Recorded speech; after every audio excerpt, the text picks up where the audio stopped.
বর্তমানে আমি যেখানে রয়েছি দেখছেন, এটা হলো দুইয়ের একটা বিখ্যাত ফোর্ট। পর্তুগিজদের আমলে তৈরি এই ফোর্ট বর্তমানে যা ভগ্ন দশাতে পরিণত হয়েছে।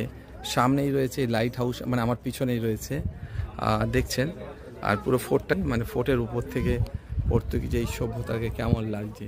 এক সময় যেখানে চলতো কত আনন্দ, কত উজ্জ্বল, কত যুদ্ধ, কত যন্ত্রণা, কত ব্যথা, সব নিয়ে চলতো এই পর্তুগিজদের জীবন। সব সময় বলা যাবে না যে শান্তি এবং দুটোই তারা পেয়েছে। যুদ্ধও যেমন ছিল, শান্তিও ছিল আরও কত কি ছিল। দেখুন বর্তমানে কয়েকটি ভাঙা কামান এখানে পড়ে রয়েছে, আর বিভিন্ন মানুষজন এসছে, তারা দর্শন করছে। ফাইনালি আমি এই ফোর্টে এসেছি। এখান থেকে একবার দেখুন, দূরে একটা আছে, ওটা আলাদা একটা। বাবু এই দাঁড়াও। উপর থেকে আমি এই ফোর্টের অংশগুলোকে দেখাই, কতটা দূর এবং কতটা ডেঞ্জারাস।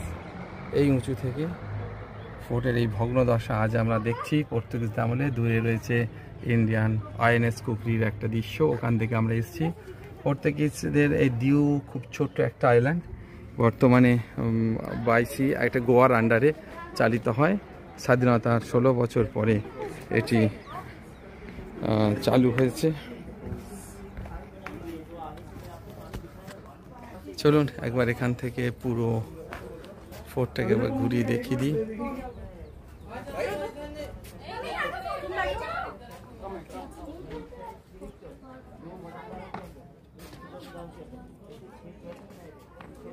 পাশে রয়েছে পুরানো সব ভাঙা যন্ত্রপাতি, মেশিন ইত্যাদি।